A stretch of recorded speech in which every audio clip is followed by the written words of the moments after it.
ของบวรศาสดาเพื่อต้องการนำพา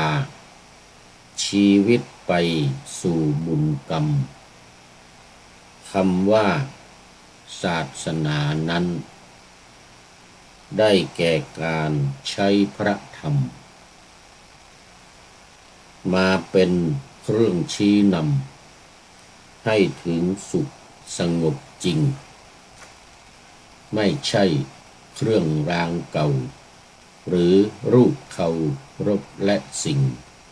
ศักดิ์สิทธิ์เคยพึ่งพิงเคยนับถือมานานเนาหากไม่สนใจธรรมเป็นเครื่องนำเท่ากับเราไม่มีศาสตร์นำเอาใจของเราไปถูกทางเมื่อนำธรรมะมาหูและตา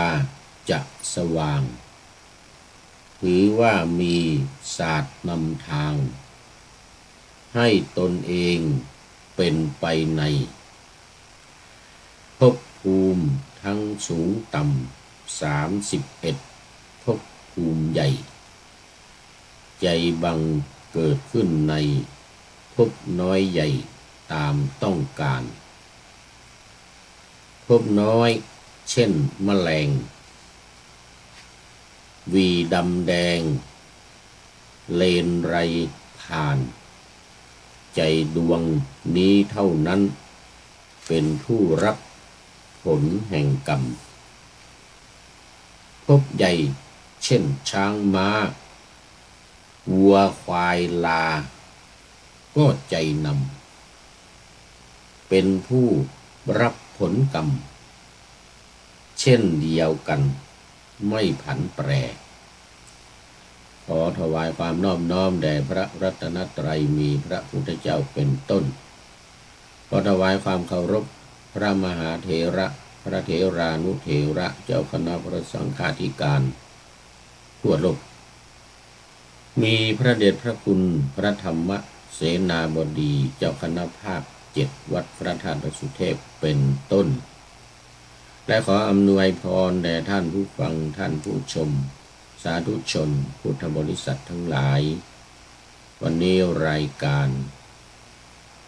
นาวาวังทองของวัดพระธาตุดอยสุเทพออกอากาศทางสถานีวิทยุพระพุทธศาสนาแห่งชาติและจริยธรรมวัดพระธาตุดอยสุเทพมีพ่อครูวรรลบนามวงพรหมเป็นผู้อำนวยการอาจารย์พระมหาประสิทธิ์ปัสสาธิโกเป็นหัวหน้าสถานีและอาตมาภาพพระครูปริยัติยานุศาสตร์เป็นผู้บรรยายเป็นประจำทุกวันศุกร์เสาร์และอาทิตย์เวลา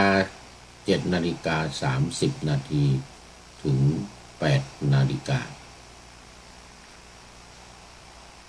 เฉพาะวันศุกร์วันเสาร์มีตอนบ่ายภาคบ่ายเวลา13-14 นาฬิกาอีกรวมเป็น5 ครั้ง5 เวลาต่อ3 วัน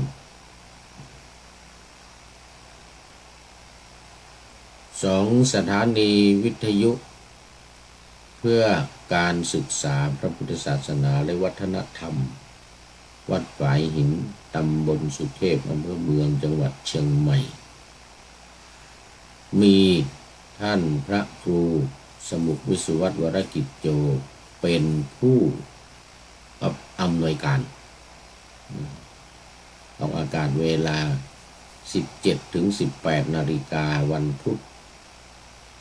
14-15 นาฬิกาวันศุกร์และวันเสาร์และเวลา15-16 นาฬิกาในวันอาทิตย์4 วัน 4 เวลาขอถ ต้อนรับคุณโยมสายสมรจากอุตรดิตถ์น้อมกราบสาธุสาธุสาธุนะ มาแต่หัวรุ่งเลยปะหน้าธรรมาสยังไม่เสร็จ เรียกว่าไก่ยังโหไม่จบ หรือไม่ทันโห เนี่ยทางอุตรดิตถ์ฝนหายตกหรือยังเนาะหรือฝนยังตกอยู่อีกแต่ที่นี่เมื่อวานที่เยอรมันนี่เมื่อวานฝนตกตอนเย็น4 โมงเย็น5 โมงเย็นมาเอาไปจนถึงเกือบเที่ยงคืนนะตกเป็นระยะแต่ก็ไม่ตกหนักนะ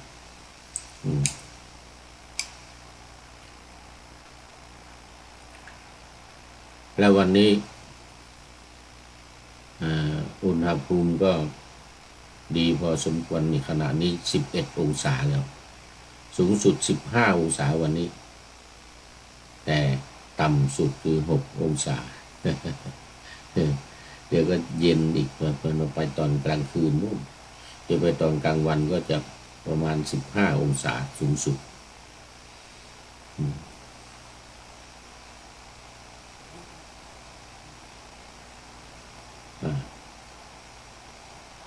เอาละตอนนี้ก็เข้ามาสู่เนื้อสาระของธรรมะกันเลยในวันนี้เป็นวันอาทิตย์นะเป็นวันอาทิตย์ก็มีทั้งที่วัดดอยสุเทพมีทั้งเช้าทั้งบ่ายนะทั้ง7 โมงครึ่งนี่ครึ่งชั่วโมงแล้วก็ตอนบ่ายเดี๋ยวไปตอนบ่ายจะมีที่วัดฝายหินบ่าย3 โมงถึงบ่าย4 โมงวันเสาร์หรือวันอาทิตย์วันนี้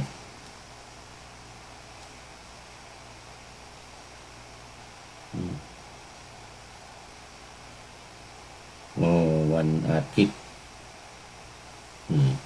วันอาทิตย์วันนี้บ่าย3 โมงถึงบ่าย4 โมงที่วัดฝายหินแต่ว่าที่วัดดอยสุเทพ7 โมงครึ่งตอนเช้า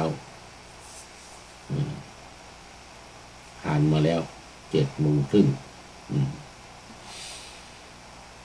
สำหรับรายการนี้ภาคบ่ายนี้ก็จะเป็นสุดท้ายละตอนนี้ก็บันทึกเสียงล่วงหน้ามาจากวัดพระธาตุดอยสุเทพเยอรมนี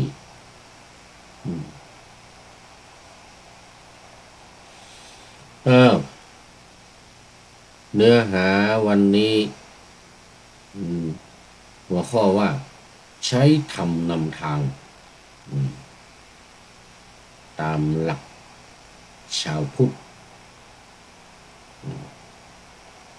ตามหลักการชาวพุทธของ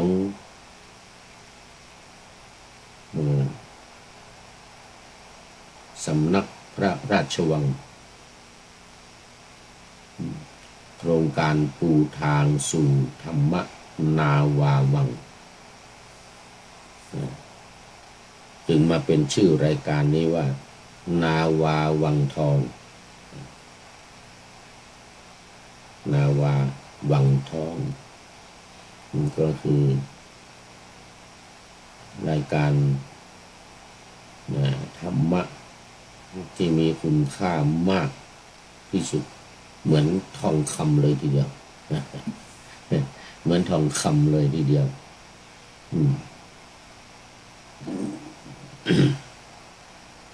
พอตอนนี้ดอลลาร์ลงแล้ว ก็มันจะคู่กันนะดอลลาร์นำก็ทองคำลงทองคำขึ้นดอลลาร์ลง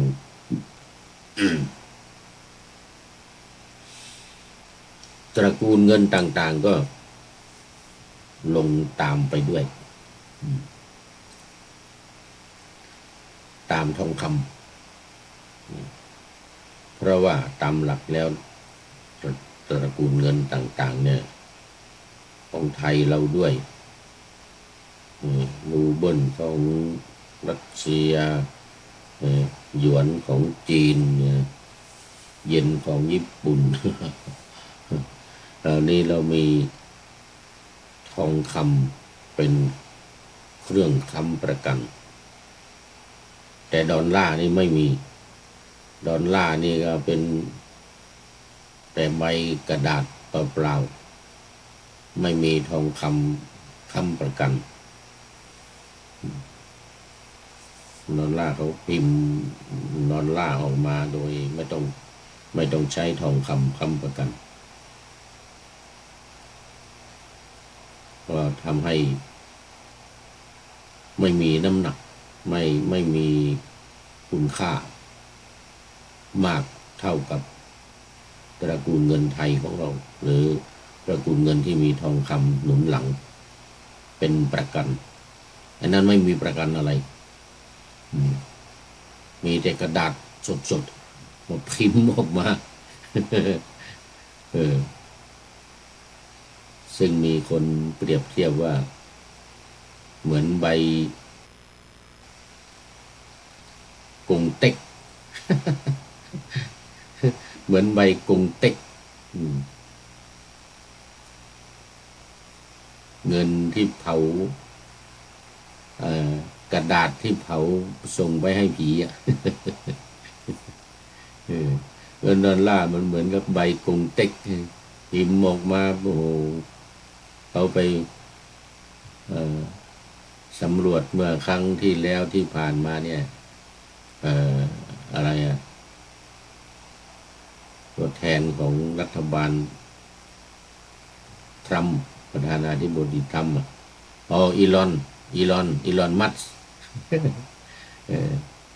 สอีลอนนั่นนะ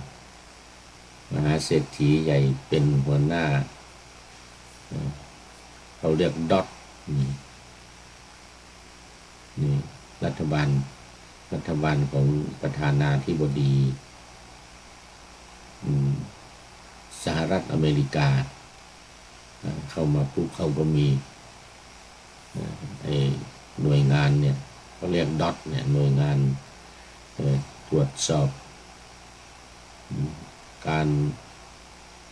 ราชการหน่วยงานอะไรต่างๆของรัฐบาลเข้าไปตรวจ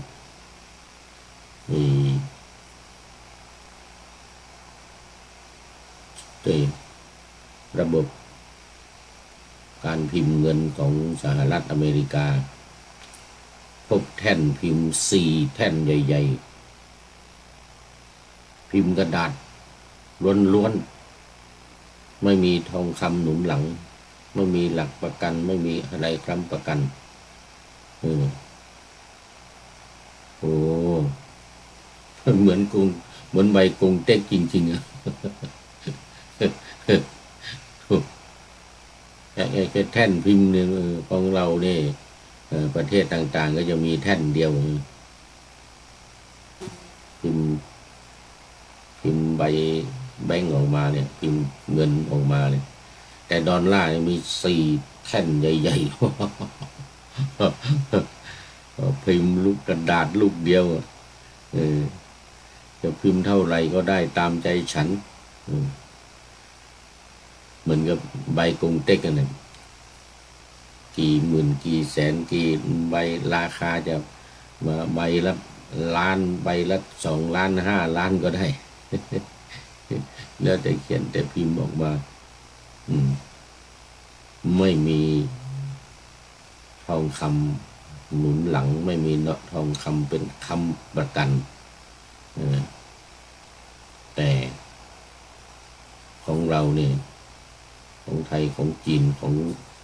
รัสเซียญี่ปุ่นเกาหลีอะไรต่างๆเนี่ยนะเรามีทองคำหนุนหลังนั้นถ้าทองคำราคาแพงเงินเราก็แพงทองคำลดต่ำลงนี่เงินเราก็ราคาต่ำลงตามทองคำ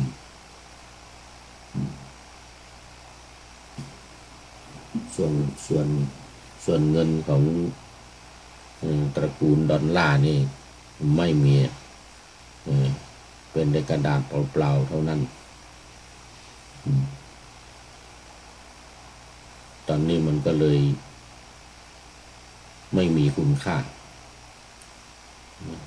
ลดราคาอ่อ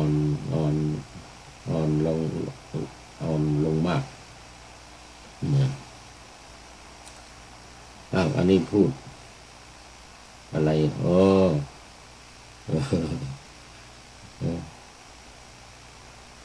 ชื่อรายการนาวาวังทองมาจากทองคำวังมาจากพระราชวังนาวานี่คือเรือธรรมะในพระไตรปิฎกมันจะมีคำว่าธรรมนาวา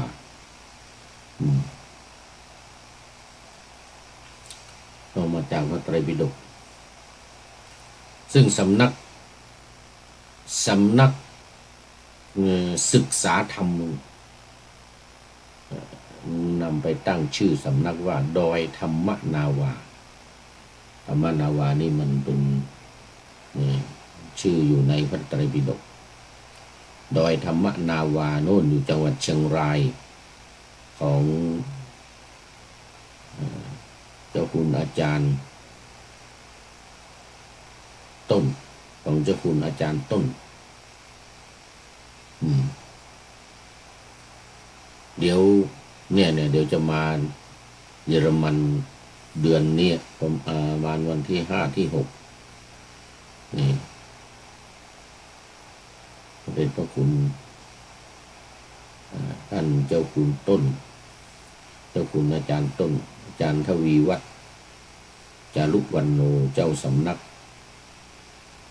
ศึกษาธรรมดอยธรรมนาวาจังหวัดเชียงรายนี่จะมาเยอรมันนี่เราต้นเดือนนี่แหละวันที่6ก็จะมีงานที่โน่นมิวนิก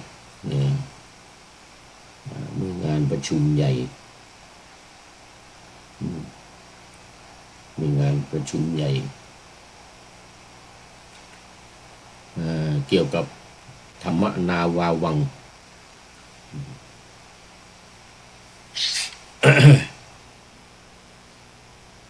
เมืองมิวนิก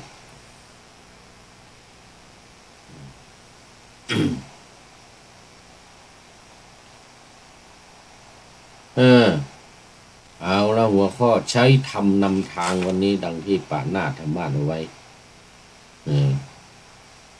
ป่าหน้าธรรมะเอาไว้ว่าใช้ธรรมคือคำสอนของบวรศาสดาเพื่อต้องการนำพาชีวิตไปสู่บุญกรรมคำว่าศาสนานั้นได้แก่การใช้พระธรรมมาเป็นเครื่องชี้นำให้ถึงสุขสงบจริงเอาธรรมะเป็นหลักเอาธรรมะเป็นหลักไม่เอาอย่างอื่นที่ระลึกถึงพระพุทธพระธรรมพระสงฆ์นั้นมันคือตัวธรรมทั้งนั้นมันเป็นอันเดียวกันพระพุทธมีก็เพราะธรรมะธรรมะนี่มีได้ก็พระพุทธค้นพบพระพุทธเจ้าค้นพบแล้วก็พระสงฆ์มีได้ก็เพราะมีธรรมมีคุณธรรมเช่นการบรรลุธรรมเนี่ยจ จึงเป็นพระสงฆ์เราเรียกกันว่าอริยสงฆ์เพราะฉะนั้นพระรัตนตรัยพระพุทธพระธรรมพระสงฆ์มันจึงเป็นเนื้ออันเดียวกันพระพุทธองค์ทรงเคยตรัสไว้ว่าผู้ใดเห็นธรรมผู้นั้นเห็นเรานั่นคือมันเป็นเนื้อเดียวกันพระพุทธกับพระธรรมพระพุทธกับพระธรรมพระสงฆ์พระพุทธพระธรรมพระสงฆ์เป็นอันเดียวกันมาจากธรรมเป็นรูปของธรรมมีธรรมเป็นต้นกำเนิดมีธรรมนำทางชีวิตจะสดใสไร้ด่างดำไร้กังวลที่ก็เพราะพระธรรมถ้าไม่มีพระธรรมแล้วก็ศาสนาพุทธไม่มีพระพุทธเจ้าตรัสรู้ก็คือการค้นพบพระธรรมนั่นเองเรียกว่าได้ตรัสรู้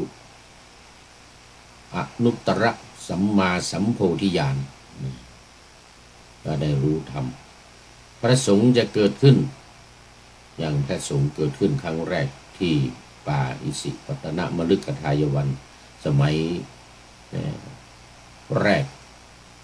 พระปัญจวัคคีย์ทั้ง5รูปได้ฟังธรรมมีรูปเดียวได้ชื่อว่าเป็นพระสงฆ์อีก4รูปยังไม่เป็นเพราะว่ายังไม่ได้บรรลุธรรมไม่รู้ธรรม1โกณฑัญญะ2พระวัปปะ3โกณพัทธิยะ4มหานามะ5อัสสชินี่5รูปนี่พระพุทธองค์แสดงพระธรรมจักรเสร็จนะธรรมจักรกับปวัตตนสูตรเสร็จมีท่านโกณฑัญญะคนเดียวที่ได้ดวงตาเห็นธรรมได้รู้ธรรมแล้วก็เกิดพระสงฆ์เป็นครั้งแรกเลยพระสงฆ์ครบเลยไตรรัตน์ครบเลยแก้ว3ดวงคือพระพุทธพระธรรมพระสงฆ์ ขอไป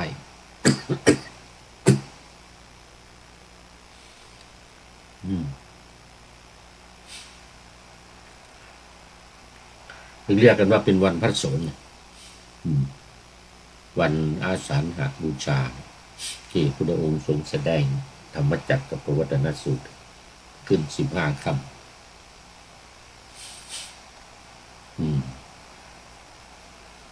เดือน8ขึ้น15 ค่ำเดือน8แต่ถ้าทางภาคเหนือนี่เดือน10นะบ้านเราคือเดือน10นับเร็วกว่าภาคกลางไป2 เดือนเพราะนั้นก็พระพุทธพระธรรมพระสงฆ์จึงเป็นเนื้อเดียวกันโยธรรมังปัสสติโสมังปัสสตินี่เราดูดาเสร็จผู้ใดเห็นธรรมโสมังปัสสติผู้นั้นเห็นเราเพราะว่าเราคือตถาคตกับธรรมเป็นอันเดียวกันเป็นอันเดียวกันพึ่งพาอาศัยกันมีธรรมพระพุทธเจ้ามีธรรมนำทางพระสงฆ์ก็มีธรรมนำทางและธรรมจะมีได้ก็เพราะพระพุทธเจ้าเพราะพระสงฆ์รู้เพราะพระพุทธเจ้ารู้ที่เรียกว่าตรัสรู้ถ้าพระพุทธเจ้าไม่ตรัสรู้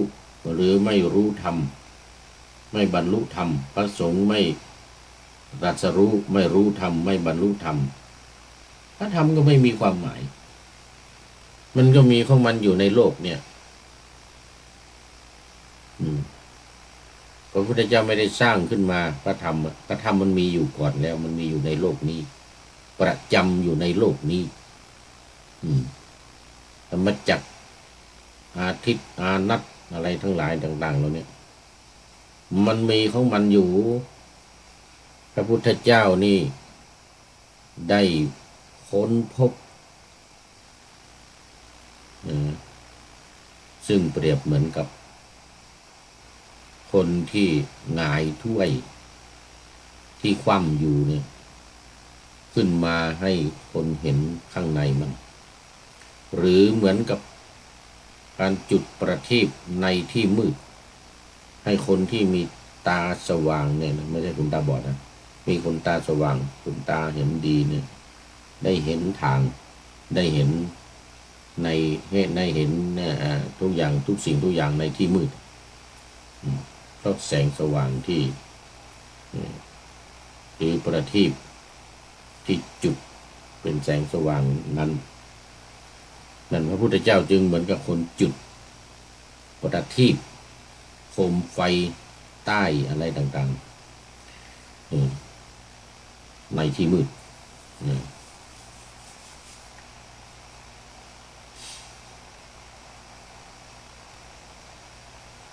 พระพุทธพระสงฆ์เนี่ยเกิดเพราะเห็นธรรมเพราะพบธรรมภาษาอังกฤษเรียกว่า discover ได้บรรลุได้ค้นพบคนอื่นไม่มีใครเจอมาเป็นพันล้านปีหมื่นแสนล้านปีมาที่ผ่านมานี่ทั้งที่มันอยู่ในโลกเนี้ยแต่ว่าคนไม่ได้ฝึกฝนบารมีมาใจมันไม่ได้เรื่องใจไม่ได้เรื่องแต่พอพระพุทธเจ้าได้บรรลุแล้วก็ชี้แนวทางให้กับลูกศิษย์ให้กับสาวกจึงรู้ตามนี่คือพระสงฆ์มีท่านโกณฑัญญะเป็นต้นวัปปพัทธิยมหานามะอัสสชิอีก4 รูปมารู้ในภายหลังอีก5 วันหลังจากที่วันแสดงปฐมเทศนาเนี่ยธรรมจักรกับปวัตตนสูตรที่ป่าอิสิปตนมฤคทายวันเนี่ยพระสงฆ์เกิดขึ้นรูปแรกก็คือโกณฑัญญะพุทธองค์จึงตรัสว่าอัญญาสิวัตตโพโกณฑัญโยอัญญาสิวัตตโพโกณฑัญโยท่านโกณฑัญญะได้รู้แล้วหนอวัตตะแปลว่าหนอโกณฑัญโยก็ชื่อของฤาษีรูปแรกนักบวชรูปแรกที่ออกบวชตามพุทธเจ้าตอนแรกนะพอพุทธเจ้าออกบวชนี่ก็ออกเลยออกตามเพราะว่าพ่อคือพราหมณ์ที่เข้าไปทำนายทายทักนะสั่งไว้แต่โกณฑัญญะนี่เป็นผู้ที่เข้าไปตรวจสอบมหาปุริสลักษณะของพระพุทธเจ้าด้วยตนเองเลยตอนนั้นจะเป็นพราหมณ์หนุ่มเป็นพราหมณ์หนุ่มแล้วก็ยกนิ้วเดียวไม่ยก2 นิ้วเหมือน7 คนทั้งหมด8 คนอีก7 คนอีก5 คนนั่นเป็นลูกของ7 คนนั่นน่ะขาดไปคนหนึ่งหาไม่เจอเลยนะขาดไป2 ลูกของเขาก็หมู่นั้นอายุมากตายไปหมดแล้วแต่สั่งไว้สั่งลูกไว้ว่าถ้าพระพุทธเจ้าออกบวชให้ออกบวชตามเด้อพอพระพุทธเจ้าออกบวชก็ตามไปหาปักพวกอะไรนี่ไปหาลูกของพราหมณ์ทั้งหลายที่มาทักทายเขานั้นอีก7 คนน่ะพบ5 คนอีก2 คนหาไม่เจอ อีก2 คนหาไม่เจอก็เลยได้มา5 คน6ทั้งเดี๋ยวได้มา5 คนขาดไป3สิ่งนั้นน่ะโกณฑัญญะวัปปพัทธิยมหานามะอัสสชิ5 องค์ขาดไปสามลูกของพราหมณ์อีก3 คนตามหากันไม่เจอเจอได้4 คนกนทัญญะเป็นผู้ที่มีอยู่ก่อนแล้วพร้อมกับพ่อของเขาพวกนั้นแต่ตอนนั้นอายุหนุ่มๆก็คอยฟังนะตัวเองทำนายไว้แล้วว่าต้องบวชแน่นอนยกมือนิ้วเดียวเลยคนอื่น2 นิ้ว2 นิ้วก็คือนิ้วหนึ่งยังไม่แน่ถ้าเป็นกษัตริย์อยู่เนี่ยก็จะเป็นพระเจ้าจักรพรรดิเป็นพระเจ้าจักรพรรดิถ้าออกบวชจะได้เป็นศาสดาเอกของโลกนี่อย่างนั้นก็เลยอยู่รอจนพระพุทธเจ้าวันนี้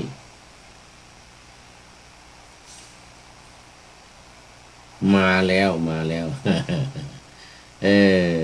หายไปตั้งนานหลายวินาทีครับหลายวินาทีมาแล้วตอนนี้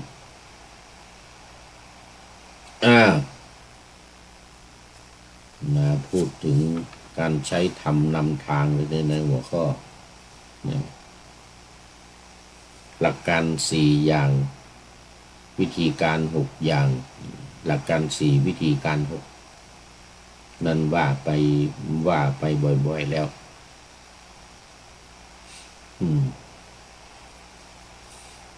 คือ1ถึงพระรัตนตรัยเข้าถึงพระรัตนตรัย2ท่องธาตุกรรมฐาน4 อย่างดินน้ำไฟลม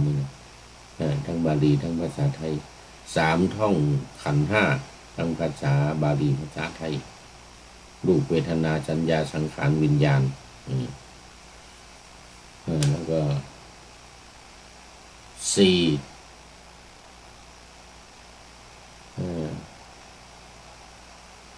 พิจารณากำหนดการเกิดดับของธาตุของขันธ์5นี่นะกำหนดขันธ์5ลงสู่อริยสัจ3 หมวดที่เอามาจากอารมณ์ของวิปัสสนา1 หมวดขันธ์5 2 หมวด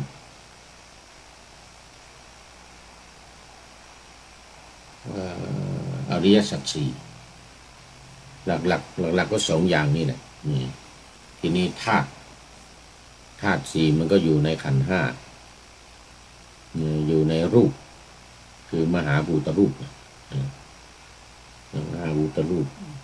4อุปาทายรูป24รูป28เนี่ย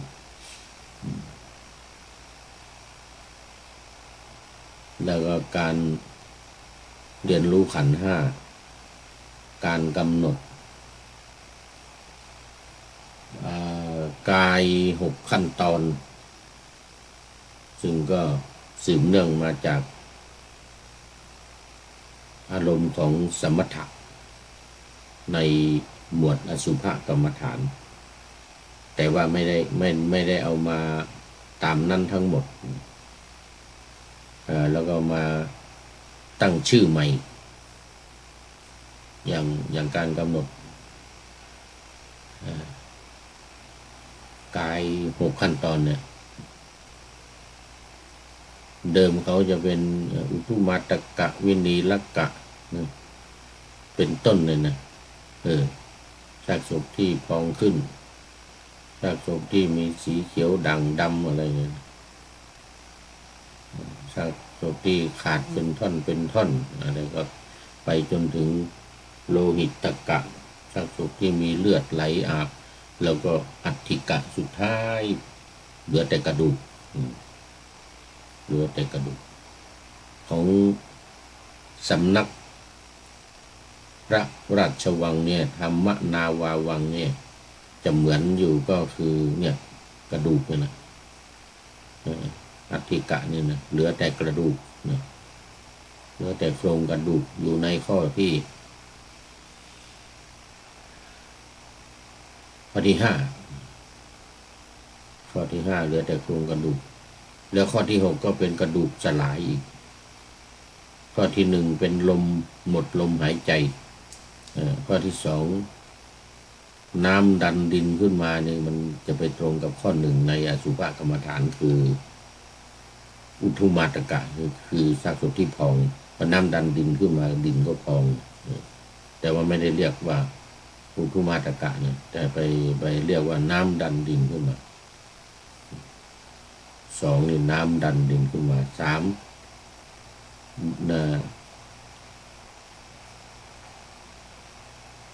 น้ำละลายดินเอาอยู่แล้วน้ำละลายดินอยู่แล้วคือมันทำให้ดินธาตุดินเนี่ยธาตุดินในตัวของเราเนื้อหนังมังสาอะไรต่างๆเนี่ยมันเน่ามันเฟะมันผุพังมันกร่อนเนี่ยแล้วข้อสี่ก็เป็นว่าดินแตกธาตุดินแตกธาตุดินแตกเพราะว่าพอน้ำมาดันในข้อสามสี่ว่าธาตุดินแตกตามปริแตกตามร่างกายทั่วไปเนี่ยก็มีน้ำเหลืองน้ำเลือดน้ำหนองอะไรไหลออกแล้วมาข้อที่ห้ามันจึงเหมือนในข้อสุดท้ายของอสุภกรรมฐานคืออธิกะที่ห้าเนี่ยเหลือแต่โครงกระดูก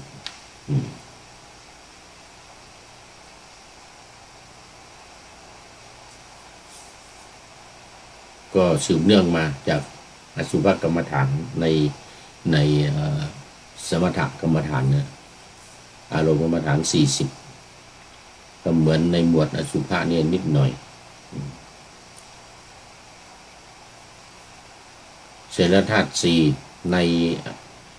สมถกรรมฐานนั้นก็มีอยู่ใ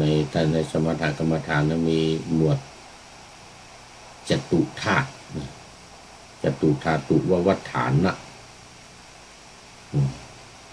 เราจะเป็นข้อสุดท้ายข้อที่40ของกรรมฐาน40อย่าง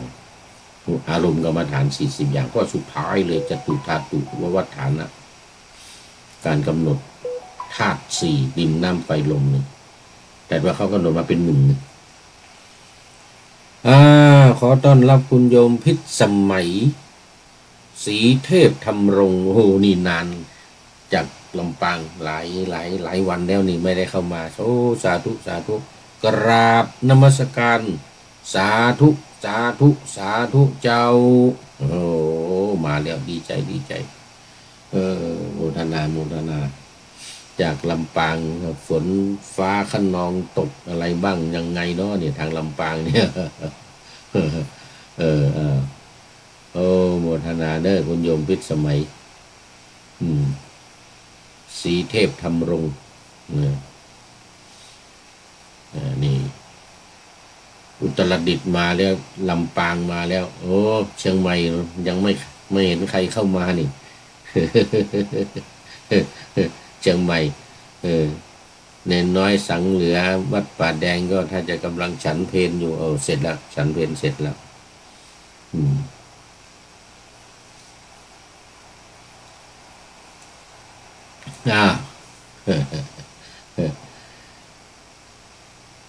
พูดถึงตอนนี้พูดถึงเรื่องของหลักการและวิธีการของธรรมนาวาวังจากสำนักพระราชวังเหมือนบ้างไม่เหมือนบ้างเอามาแล้วก็มาตั้งชื่อใหม่อย่างการพิจารณากายเนี่ยมาตั้งชื่อใหม่อย่างนี้น้ำดันดินอย่างนี้น้ำละลายดิน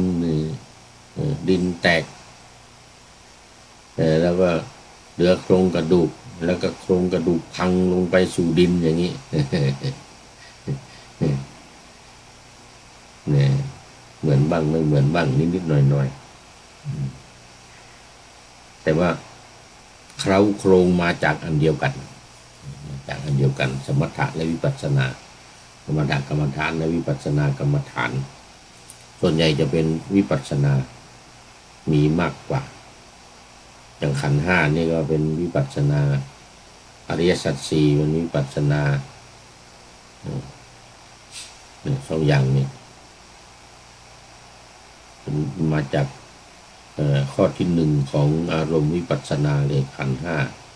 แล้วอริยสัจสี่นี่นุ่นอยู่หมวดที่ห้าอริยสัจสี่แต่พูดถึงเรื่องของสังโยชน์ซึ่งมีมาในหมวด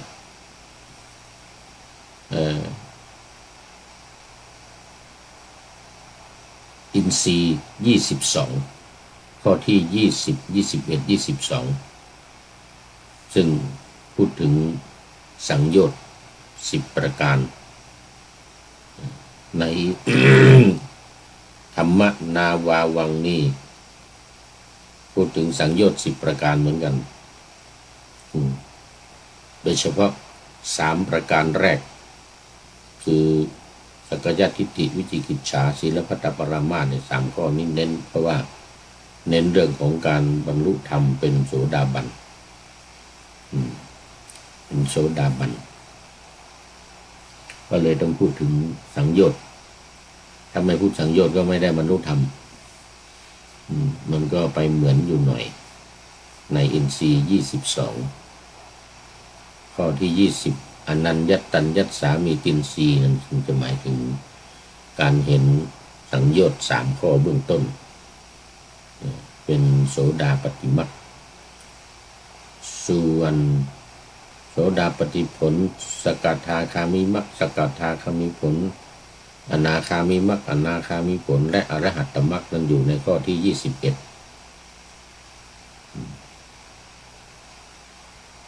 มีการรู้สังโยชน์ทั้ง10ประการเลยทีนี้ตั้งแต่ข้อที่1ถึงข้อที่10อวิชชาสุดท้ายจึงถึงอรหัตตมรรคแต่มาข้อไปข้อที่22จึงเป็นอรหัตตผลอัญญาตาวินสีอินทรีย์ความเป็นใหญ่ในการที่รู้ว่ารู้แล้วก็คือบรรลุแล้วละได้แล้วสังโยชน์ทั้ง10ประการเป็นพระอรหันต์หรือบรรลุอรหัตผลอันนี้เป็นอันเดียวกันแต่ไม่ได้เอามาจากนั่นโดยตรงไม่ได้เอามาจากหลักการวิปัสสนาของในพระไตรปิฎกของที่พระพุทธเจ้าตรัสไว้โดยตรงเพียงแต่หลักธรรมมันเหมือนกันคือสังโยชน์10ประการคราวนี้ก็มาดูเนื้อหาในบทที่ว่าหัวข้อที่ว่าใช้ธรรมนำทางวันนี้คือเน้นในเรื่องของการใช้ธรรมไม่ใช้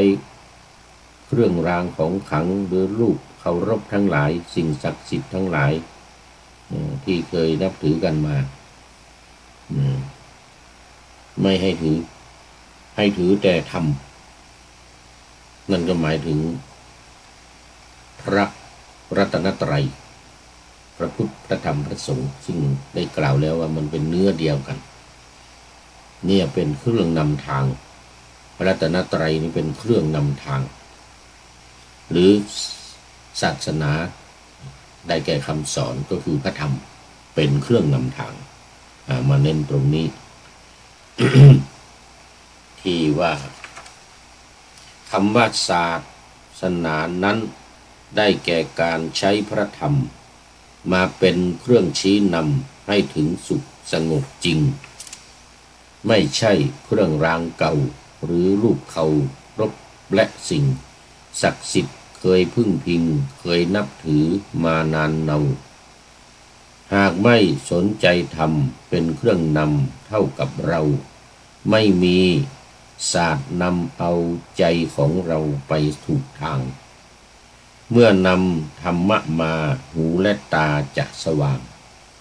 ถือว่ามีศาสตร์นำทางให้ตนเองเป็นไปในภพภูมิทั้งสูงต่ำ31ภพภูมิใหญ่ใจบังเกิดขึ้นในภพน้อยใหญ่ตามต้องการภพน้อยเช่นแมลงวีดำแดงเล็นไรผ่านใจดวงนี้เท่านั้นเป็นผู้รับผลแห่งกรรมภพใหญ่เช่นช้างม้าวัวควายลาก็ใจนำเป็นผู้รับผลกรรมเช่นเดียวกันไม่ผันแปรเนี่ยคือใจเนี่ยใจดวงนี้ใจดวงเดียวนี่เนี่ยถือว่าเป็นสิ่งที่สำคัญมันก็จะไปเหมือนกับพระบาลีที่พระพุทธองค์ตรัสไว้ว่ามโนปุพังขมาธรรมามโนเศรษฐามโนมยามนัสสาเจปทุเถนะทาสติวากโลติวาตะโตนังทุกขมันเวติจักกังวะวะหะโตปะทังนู่นไปเหมือนนู่นที่ว่าเอาใจเป็นใหญ่ใจดวงเนี่ยนะใจเป็นใหญ่ใจเป็นหัวหน้าทุกอย่างสำเร็จด้วยใจถ้าใจผ่องใสถ้าใจเศร้าหมองใจใจไม่ดีเหมือนกันนะใจไม่ดีใจเศร้าหมองใจไม่ดี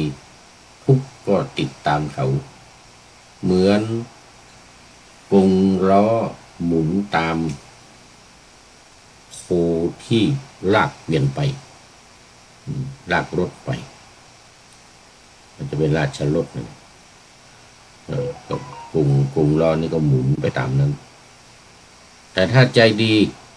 ใจผ่องใสมนัสสาเจปสันเนนะปาสติวากโลติวาจะพูดก็ตามจะทำก็ตามตะโตนังสุขมันเวติความสุขก็จะติดตามเข้าไปฉายาวะอนุปายินีเหมือนกับเงาไปตามตัวไปตามเราเนี่ยเราไปทางไหนเงาก็ไปทางนั้นเงาก็จะติดตามไปไม่ขาดไม่ห่างชั้นใดไอ้ความสุขก็จะติดตามคนนั้นไปไม่ว่าจะพูดหรือจะทำเนี่ยก็จะเป็นสะพานนำความสุขให้อยู่กับตัวเองมีความสุขไปฉะนั้นอันนี้เน้นในเรื่องของว่าภพภูมิต่างๆผลจะได้รับผลของกรรมเนี่ยมันขึ้นอยู่ที่ใจเป็นใหญ่ใจเป็นหัวหน้าอย่างว่าใจเป็นใหญ่ใจเป็นหัวหน้าเหมือนใจความที่มาในหลักการชาวพุทธหน้า33นี้ว่าเรานับถือศาสนาก็เพื่อต้องการเครื่องนำทางชีวิตซึ่งคำว่าศาสนานั้นไม่ใช่รูปเคารพเครื่องรางหรือสิ่งศักดิ์สิทธิ์ที่เราเคยนับถือแต่คือการใช้ธรรมะเป็นเครื่องนำทางชีวิตหากไม่สนใจธรรมะก็เท่ากับเราไม่มีศาสนาเมื่อนำธรรมะมาปฏิบัติก็ถือว่ามีศาสนาเป็นเครื่องนำทางให้กับตนเองบุญบาปดีชั่วนำทางให้เราไปในภพในชาติทั้ง31ภพภูมิทั้งภูมิสูงทั้งภูมิต่ำใจเป็นผู้รับผลแห่งการบังเกิดขึ้นในภพจะเกิดในภพน้อยภพใหญ่ก็ใจดวงนี้เป็นผู้รับผลของการเกิดภพน้อยเช่นแมลงวีตัวเลนตัวไรก็ใจดวงนี้เป็นผู้รับผลภพใหญ่เช่นช้างม้าวัวควายลาหมูเหล่านี้นะก็ใจดวงนี้ดวงเดียวเนี่ยเป็นเช่นกับที่เป็นผู้รับผลนะบัดนี้เราได้บังเกิดขึ้นในภพแห่งความเป็นมนุษย์ใจของเราอยู่ในร่างของมนุษย์ที่แสดงให้เห็นว่าบุญและความดีที่เรากระทำมาแต่ปางก่อนได้นำทางเรามาเกิดอยู่ในสถานะที่ดีเมื่อชาตินี้ พบที่ดีแล้วได้พบที่ดีแล้วก็อย่าเป็นผู้ประมาทในศาสนาจงยึดเอาสาระจากศาสนาที่นับถืออยู่นี้ให้ได้เนี่ยยึดเอาให้ได้ให้เป็นหลักพระพุทธเจ้าทรงเป็นผู้สอนธรรมะคือสอนความธรรมให้กับมนุษย์ไม่มีใครที่จะสอนความจริงได้เช่นเดียวกับพระพุทธเจ้าเลยความจริงที่พระองค์สอนเป็นความจริงที่ดับทุกข์ในใจทุกคนได้บุญและความดีศาสนาอื่นก็สอนกันอยู่แต่ความจริงนี้มีแต่พระพุทธเจ้าเท่านั้นสอนคืออริยสัจสี่เนี่ยนะหรือไม่ก็ไตรลักษณ์อนิจจังทุกขังอนัตตาเนี่ยนะความไม่เที่ยงเป็นทุกข์เนี่ยมีสอนกันอยู่ทุกศาสนาแต่อนัตตานี้ไม่มีแต่ในพระพุทธศาสนามีแต่พระพุทธเจ้าเท่านั้นที่สอนเรื่องอนัตตานี้เรานับถือศาสนาที่พระองค์ทรงสอนความจริงไว้ก็ต้องไม่นับถือแต่เพียงลมปากและทำตามกันไปเท่านั้นเพราะจะเกิดเป็นมิจฉาทิฏฐินำผลมาให้ได้รับความเดือดร้อนในภายหลังให้เรียนรู้และเข้าใจหลักคำสอนแล้วนำไปประพฤติปฏิบัติให้ได้เถิดผู้ที่ประพฤติปฏิบัติตามธรรมย่อมพ้นจากโทษแห่งมิจฉาทิฏฐิได้จักได้ประโยชน์และคุณค่าจากศาสนาที่ตนนับถืออยู่นี้ไม่เป็นผู้มัวเมาประมาทและหลงอยู่ในโลกที่หาจุดจบสิ้นสุดไม่ได้เนี่ยอันนี้ก็เป็นใจความเนื้อหาที่ว่าใช้ธรรมะในหัวข้อวันนี้ว่าใช้ธรรมนำทางไม่ใช้อย่างอื่นไอ้เครื่องศักดิ์สิทธิ์เครื่องรางของขลังเสกเป่าปลุกทั้งหลายเนี่ยทิ้งไปเลยอย่าเอามาห้อยคอพระเครื่องหลวงปู่นั้นหลวงปู่นี้หรือแม้แต่รูปเหมือนของพระพุทธองค์พระพุทธเจ้าเนี่ยที่ทำกันเนี่ยก็ไม่เอาไม่ให้เอามาห้อยคอให้เอาออกไปทิ้งเอาออกไปทิ้งเอาไปไว้ต้นโพนู่นใครจะเอาก็เอาไปทิ้งไว้ต้นโพนะเอาไปนี่อันนี้เรียกว่าให้เน้นในเรื่องของคำสอนส่วนหลักการในหลักการ4วิธีการ6นั้นก็เป็นข้อปฏิบัติและเป็นวิธีปฏิบัติเป็นอุดมการณ์หลักที่จะต้องยึดถือปฏิบัติหลักการ4วิธีการ6นะเอาละวันนี้คุณโยมพิสมัยศรีเทพธรรมรงค์ก็เข้ามาเป็นท่านสุดท้ายเข้าสู่เส้นชัยของรายการขอโมทนาเป็นอย่างยิ่งรวมกับทุกท่านที่เข้ามาแล้วที่ผ่านไปแล้วในวันนี้ทุกคนแล้วก็คติธรรมประจำใจวันนี้ได้มาจากท่านนายพลตรีนเรศจิตรักบทประพันธ์ที่ท่านแต่งไว้ว่าใจเป็นนายกายเป็นบ่าวปราดกล่าวไว้ใจเป็นใหญ่เป็นประธานการทุกอย่าง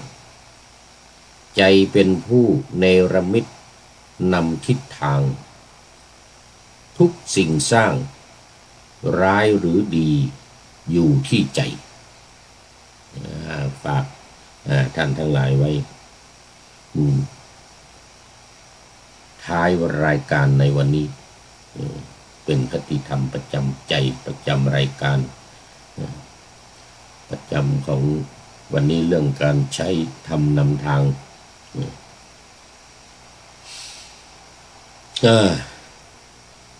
ก็จะต้องขอนำรายการธรรมะอะไรนาวาวังทอง จากท่านผู้ฟังไปก่อนเนี่ยขอนำนาวาวังทองไปก่อน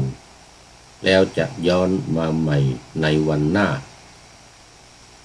คือวันพุธศุกร์เสาร์อาทิตย์ตามตารางเวลาที่วางอยู่ข้างในเป็นธรรมะจากพระราชวังเป็นนาวาโด่งดังสว่างไสวเป็นทองคำล้ำค่ากว่าสิ่งใด